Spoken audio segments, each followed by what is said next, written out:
देखो बच्चों, सवाल नंबर 5 13.7। ऊपरी व्यास 3.5 वाले मीटर वाले शंकु के आकार का एक गड्ढा 12 मीटर गहरा है। इसकी धारता किलोमीटर में कितनी है? तो ये 3.5 मीटर व्यास वाला एक गड्ढा है। तो ये किस टाइप का होगा? ये इस टाइप का होगा। इसको थोड़ा देख लो। जमीन पर जैसे शंकु तो आप जानते ही हो, तो शंकु हम ऊपर बनाते हैं। तो इसमें क्या है कि नीचे होगा, क्यों जमीन में गड्ढा है तो जमीन के नीचे ही होगा। जैसे मान लो यहाँ पे जमीन है, तो ये इस टाइप का गड्ढा हो। और इसकी त्रिज्या कितनी है? 3.5 मीटर व्यास है।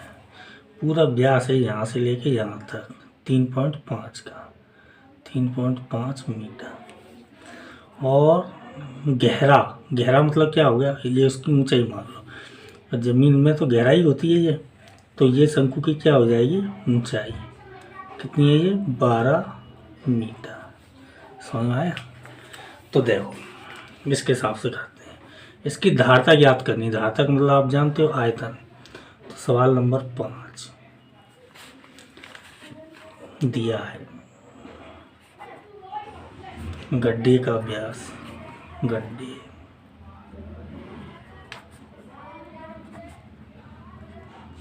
का व्यास बराबर कितना है? 3.5 मीटर, 5 मीटर। तो इसकी त्रिज्या कितनी होगी? त्रिज्या व्यास की आधी होती है, तो त्रिज्या आर बराबर कितना होगा? 3.5/2 मीटर। और गहराई का मतलब क्या होता है? ऊंचाई, शंकु की ऊंचाई हो गई है, तो ऊंचाई एच बराबर 12 मीटर। धारता ज्ञात करनी। धारता का मतलब आप जानते हो, आयतन ज्ञात करना है। तो आयतन का सूत्र लगा देंगे। शंकु, या आप चाहो तो गड्ढा लिख लो, गड्ढे, क्योंकि गड्ढा इसमें दिया है। गड्ढे का आयतन या धारता, धारता कह रहा है तो धारता लिख लो। बात वही है, आयतन का सूत्र लगेगा। क्या होता है? 1/3 पाई आर वर्ग एच। तो देखो ध्यान से, 1/3 पाई की वैल्यू आप जानते हो क्या होती है? 22/7। आर की वैल्यू कितनी है? 3.5/2, 3.5/2 का वर्ग। और वर्ग, और एच की वैल्यू 12 दी है, तो 12 लिख दी। अब देखो ध्यान से, 1/3, 3 से कटी जाएगी, क्यों इसको साथ साथ चला रहे? 3 से कट गई 4 बार, ठीक है। तो क्या बचेगा? 22/7। ये वर्ग है तो इसको 2 बार लिख लो, 3.5/2 गुणा 3.5/2 गुणित क्या बचा? 4। 2 से इसको काटेंगे तो 2 बार, 2 से 2 कट गया। अब आपके पास क्या बचा? 22। और देखो 7 से आप इसको काट लो, 7 से आप इसको काटेंगे 0.5 आएगा। शुरू में भाग तो जाएगा नहीं, 3 छोटी होती है, 7 से दशमलव लग के 7 पंजे 35।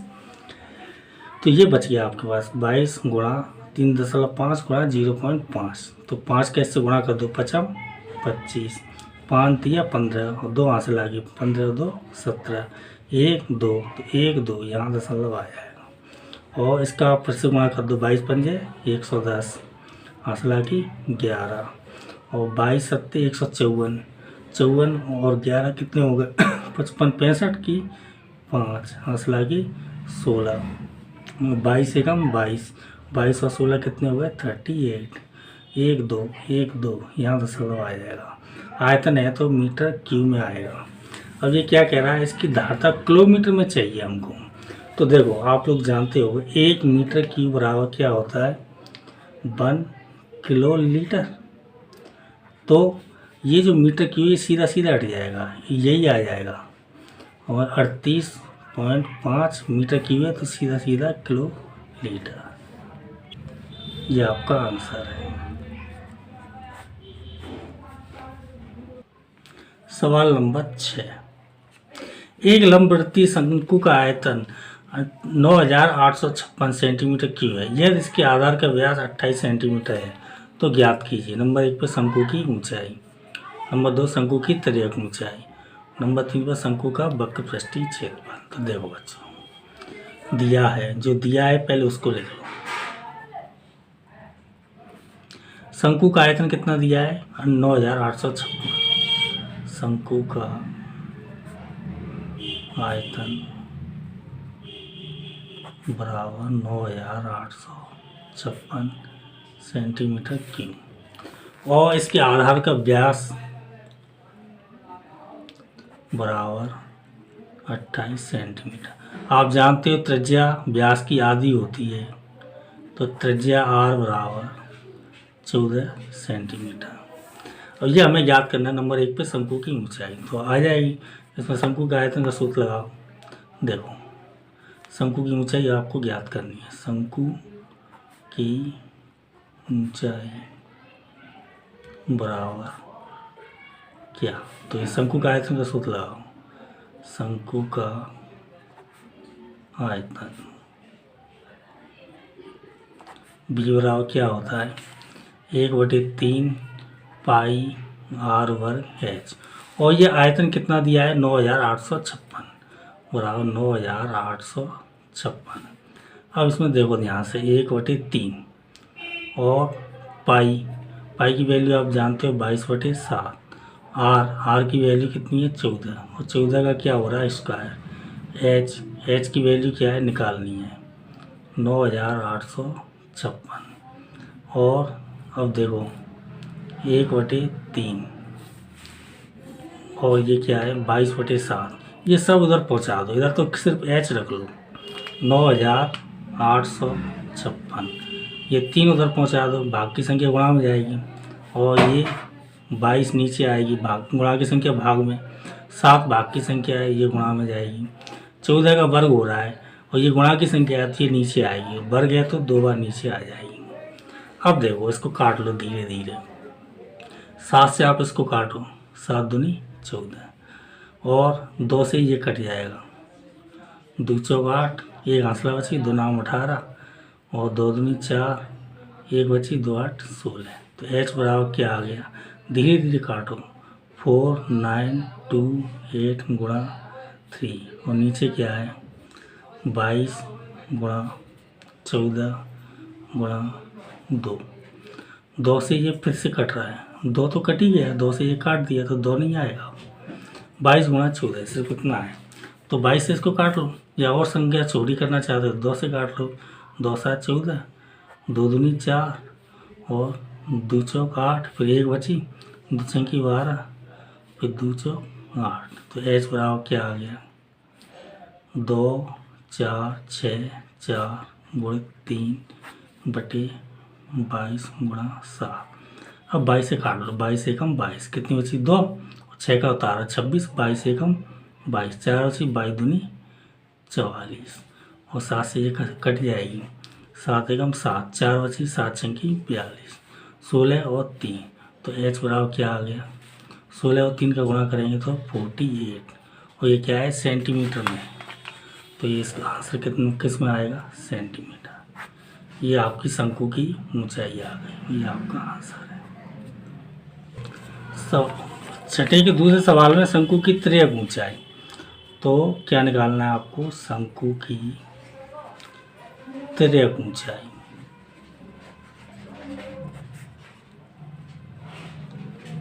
एल बराबर क्या, तो त्रिज्यक ऊंचाई आप जानते हो, त्रिज्यक ऊंचाई एल बराबर क्या होता है √ ऊंचाई का वर्ग एच वर्ग प्लस आर वर्ग। आर मतलब त्रिज्या का वर्ग।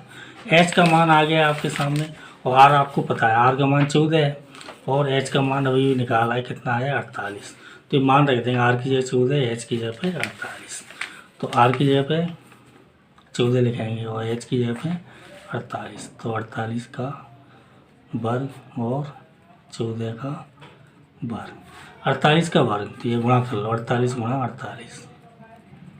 देखो 8 को 8 64 की 4 हंसलाई से 8 6 32 और 6 38, 4 से करेंगे 4 8 32 की 2, 4 चौक 16 और 3 19, 4 0 9 3 12 1 13 1 2, तो ये आ गया 2304। 48 का वर्ग कितना आ गया 2304 प्लस 14 का वर्ग कितना होता है 196। ये तो पता होगा आपको, याद होना चाहिए, नहीं है तो कोई दिक्कत नहीं, 14 गुणा 14 कर लेना। अब इन दोनों को जोड़ दीजिए, 6 और 4 10 का 0, 9 एक आंसला तो 10, 1 3 1 4 एक आंसला तो 5 और ये 2। 25 का वर्गमूल कितना आता है 5, 2 जीरो है तो 1 जीरो आ जाएगा 50। सेंटीमीटर में चल रहा है ये सवाल, सेंटीमीटर, तो ये 50 सेंटीमीटर। ये आपकी त्रिज्या ऊंचाई आ गई। ये आपका दूसरा आंसर हो गया।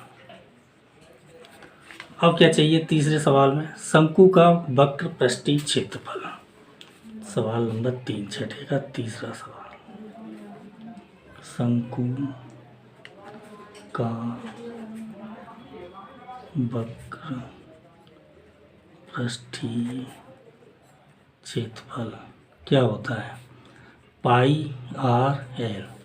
तो देखो पाई की वैल्यू 22/7। अब आप ये देख लो आंसर पाई में आ रहा है कि उसमें आ रहा है। अगर पाई में आंसर होगा तो 22/7 नहीं लिखेंगे, पाई लिख के छोड़ देंगे। और आंसर अगर पाई में नहीं होगा तो 22/7 लिखेंगे। आंसर पाई में नहीं है तो इसलिए 22/7 लिख लेंगे। गुणा आर, आर की वैल्यू कितनी है, आर की वैल्यू है 14। ये दिख रही है आपको, आर की जगह हमने 14 लिखा है। वैसे भी सवाल में व्यास 28 दिया है, आर 14 हो गई, सवाल से ही ली है ये 14, तो आर की जगह 14। और एल, एल का मान अभी अभी निकला है कितना है 50। 7 से इसको काटेंगे, 7 दूनी 14, तो क्या बचा 22। 50 का 2 से गुणा करेंगे तो 100, 100 का 22 से गुणा करेंगे तो 22 और 2 0। सेंटीमीटर है तो सेंटीमीटर, और स्क्वायर क्षेत्रफल सेंटीमीटर स्क्वायर में चलता है। ये आपका तीसरे का आंसर है। सवाल नंबर 6 हो गए। सवाल नंबर 7 को पढ़ो पहले। भुजाओं 5, 12, 13 सेंटीमीटर वाले एक समकोण त्रिभुज को भुजा 12 सेंटीमीटर के परत घुमाया जाता है। इस प्रकार प्राप्त ठोस का आयतन ज्ञात करना है। तो देखो बच्चे, इस सवाल के हिसाब से पहले चित्र बना लेते हैं, फिर आपको समझाएंगे, फिर देखो करते हैं। सवाल नंबर 7, समकोण त्रिभुज है। ठीक है, समकोण त्रिभुज की भुजाएं दिख रही हैं, समकोण त्रिभुज है। समकोण त्रिभुज ऐसा होता है, 5, 12, 13, 5 ये, 12 ये, 13 ये, 13 तो ये होना ही होना है क्योंकि कर्ण है तो ये बड़ा होता है। समकोण त्रिभुज है। अब 12 के परते घुमाना है, यानी 12 तो ऊंचाई रहेगी। अब ये देखो, जो शंकु का जो चित्र होता है वो ऐसा रहता है, तो इसको यहाँ से मिला लें, तो त्रिज्या इसकी 5 रहेगी, ऊंचाई इसकी 12 रहेगी। तो इसको घुमाएंगे तो इस तरह से बनेगा। अब इसका आयतन निकालना है। तो देखो भुजा 12 के परते घुमाने पर समकोण त्रिभुज लिख दो को भुजा 12 के परितः घुमाने पर शंकु की ऊंचाई, शंकु की ऊंचाई h बराबर 12 सेंटीमीटर। शंकु की ऊंचाई 12 सेंटीमीटर रहेगी और त्रिज्या, आधार की त्रिज्या कितनी रहेगी 5 सेंटीमीटर। सेंटीमीटर दिया है तो सेंटीमीटर लिख लो। त्रिज्या r बराबर 5 सेंटीमीटर। अब आयतन निकालना है, तो शंकु का आयतन क्या होता है, शंकु का आयतन b बराबर क्या होता है 1/3 पाई r वर्ग h। तो 1/3 पाई, r की वैल्यू क्या है इसमें 5, और 5 का स्क्वायर हो रहा है, और h की वैल्यू कितनी है 12, 3 से काटेंगे तो 4, और पाई गुणा 25 गुणा 4, 25 चौक 100, और पाई और सेंटीमीटर वर्ग। समझ में आया? तो ये आपका आंसर है। सेंटीमीटर क्यूब, क्योंकि आयतन है, ये क्षेत्रफल नहीं है। आयतन हमेशा घन में रहता है, यानी घात 3 रहती है। सवाल नंबर 7 हो गया, ये आपका आंसर है। सवाल नंबर 8। सवाल नंबर 8 में क्या है, यदि प्रश्न 7 के त्रिभुज को भुजा 5 सेंटीमीटर के परते घुमाया जाए, यानी कि यही समकोण त्रिभुज है 5, 12 और 13, और इसको 5 के परते घुमाना है, 5 सेंटीमीटर के परते घुमाना है, यानी कि 5 सेंटीमीटर क्या होगा, ऊंचाई रहेगी। देखो इससे पहले हमने 7वां सवाल किया था, उसमें भुजा 12 के परते घुमाया और शंकु बनाया तो 12 सेंटीमीटर ऊंचाई रही। और सवाल नंबर 8 में क्या है, भुजा 5 सेंटीमीटर के परते घुमाना है तो उसकी ऊंचाई कितनी रहेगी, 12, और त्रिज्या क्या हो जाएगी, सॉरी इसकी त्रिज्या क्या हो जाएगी, इसकी त्रिज्या 12 हो जाएगी, ऊंचाई 5 है। जिसके पर्दे घुमाते हैं उसकी ऊंचाई रहती है। तो देखो इसकी ऊंचाई 5 सेंटीमीटर रहेगी, 5 सेंटीमीटर, और भुजा 12, तो इसको थोड़ा बड़ा कर लो, 12 थोड़ी बड़ी दिखनी चाहिए। और समकोण त्रिभुज है तो इसको मिलाएंगे तो ये तो 13 होगी ही होगी। 5 सेंटीमीटर के परते घुमाएंगे तो त्रिज्या क्या रहेगी, त्रिज्या 12 रहेगी, ऊंचाई ये रहेगी। जिसके परते घुमाते हैं वो उसकी ऊंचाई रहती है, यानी कि कैसे बनेगा, ऐसा बने जाएगा। ठीक है बच्चों, मैं इसको इससे मिला रहा हूँ।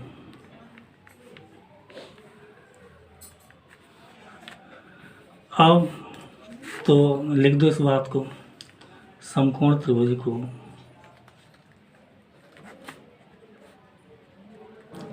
भुजा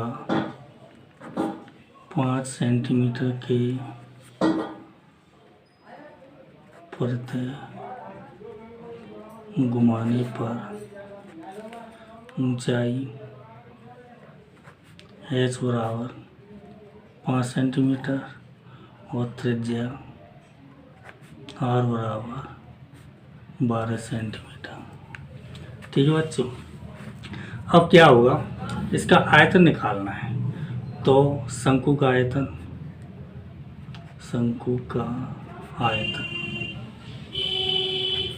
भी बराबर क्या, तो आयतन भी बराबर क्या होता है, 1/3 पाई r वर्ग h। तो 1/3 पाई, और अब r क्या है, त्रिज्या 12, तो 12 का स्क्वायर, और h क्या है 5, तो 5, तो 1/3 पाई 12 का स्क्वायर, तो 12 गुणा 12 गुणा 5, 3 से इसको काटेंगे तो 4, तो 12 का पाई से गुणा करेंगे तो 12 पाई, 5 का 4 से करेंगे तो 20, 12 दूनी 24 और 0 और पाई।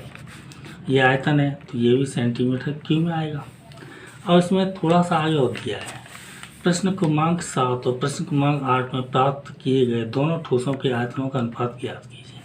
तो अनुपात आपको ज्ञात करना है, और अनुपात में पहले क्या लिखना है, प्रश्न क्रमांक 7। तो प्रश्न क्रमांक 7 का अनुपात कितना आया था आपका, 100 पाई, ये लिख लो आप 100 पाई, और इसका कितना है 240 पाई। अब पाई से पाई कट गया, 0 से 0, क्या बचा 10/24, ये भी कट जाएगा, 2 से 2 पंजे 10, 2 से काटेंगे 12, क्या बचा 5/12। अनुपात में लिखेंगे तो कैसे लिखेंगे, 5/12। ये आपका आंसर है। 2 आंसर है इसमें, एक तो ये है और एक ये है। देखो बच्चों, सवाल नंबर 9, गेहूं की एक ढेरी 10.5 मीटर व्यास और ऊंचाई 3 मीटर वाले एक शंकु के आकार की, इसका आयतन ज्ञात करना है। इस ढेरी को वर्षा से बचाने के लिए कैनवास से ढका जाना है। वांछित कैनवास का क्षेत्रफल ज्ञात करना है। तो गेहूं की एक ढेरी है, वो शंकु के आकार की है। शंकु का आकार आप जानते हो, शंकु का आकार ऐसा होता है, ऐसे ही शंकु बनाते हैं हम लोग।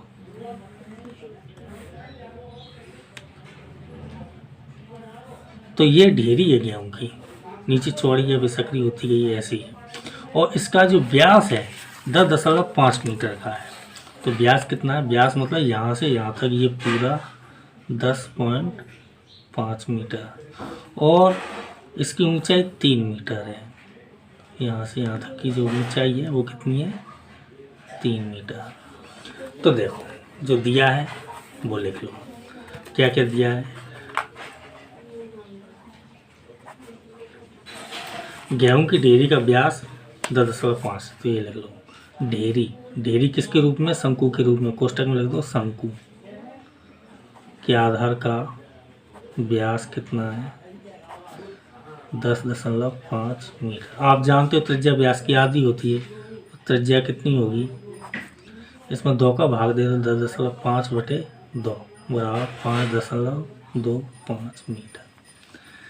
और ऊंचाई दी है इसमें 3 मीटर, तो ऊंचाई ये भी दिया हुआ है h बराबर 3 मीटर। इसका आयतन ज्ञात कीजिए। तो इसका आयतन मतलब ये शंकु के रूप में, तो शंकु का आयतन का सूत्र लगेगा। तो ढेरी का आयतन, ढेरी का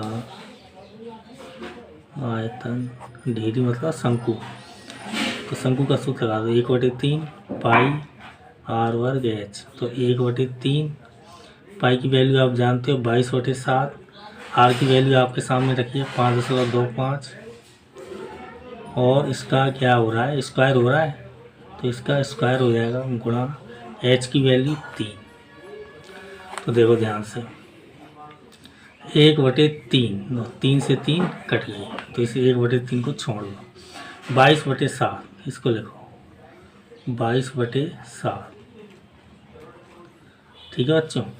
और जिसका वर्ग हो रहा है तो उसको 2 बार लिखो, 5.25 गुणा 5.25, इसको काट दो 0.749, फिर 3 बचे, 7×5 = 35।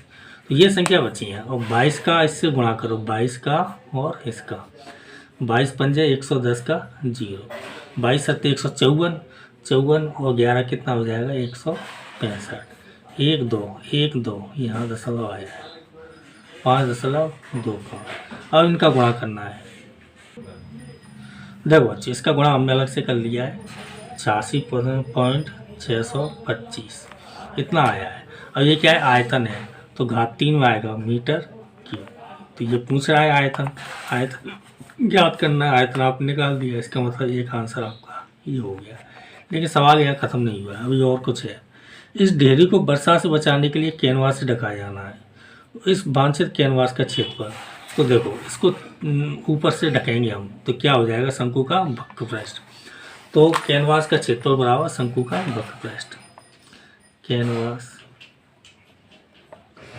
का क्षेत्रफल बराबर शंकु का वक्र पृष्ठ। तो शंकु का वक्र पृष्ठ क्या होता है, पाई r l। पाई हम जानते हैं, r जानते हैं, लेकिन l नहीं है। इसमें त्रिज्या दी है और ऊंचाई दी है, लेकिन l कैसे निकालेंगे, l का सूत्र होता है तिर्यक ऊंचाई l। क्या सूत्र होता है, तिर्यक ऊंचाई l बराबर h वर्ग प्लस r वर्ग। ये दोनों आपको पता है, तो निकाल लो। h कितना है 3 मीटर, और r कितना है 5.25, दोनों के मान रख दो। h की जगह 3 का स्क्वायर, r की जगह 5.25 का स्क्वायर। और 3 का स्क्वायर आप जानते हैं कितना होता है 9, और इसका स्क्वायर 5.25 का 2 बार गुणा करेंगे। देखो ये गुणा आ गया आपका, अभी मैंने अलग से किया है 27.5625 ये आया है। अब 27 और इसको जोड़ देंगे। देखो दशमलव के जोड़ आपने किए होंगे, दशमलव के नीचे दशमलव लगाते हैं, कैसे जोड़ते हैं वैसे आप सब जानते हैं, फिर भी थोड़ा बता देते हैं। 27.5625, तो ये क्या है 9, तो यहाँ आएगा 0 0 0 0, तो 5 2 6 5 और ये 6 3 इतना आ जाएगा। क्या आ गया 36.5625, और इसका हमें वर्गमूल लेना है। देखो ये जो संख्या है इसका वर्गमूल लेना था, वो हमने लिया था। ये आ रहा है आपका 6.05। ये एग्जैक्ट नहीं है, ये क्या बिल्कुल पूरा कटा नहीं है। आप 6 कुछ बच्चे अगर लेंगे तो आपको 6.04 भी दिखेगा, आप ये भी ले सकते हैं। और ये मैंने लिया है क्योंकि ये ज़्यादा नहीं दिखे इसके वर्गमूल के, तो मैंने 6.05 ले लिया मीटर लगभग।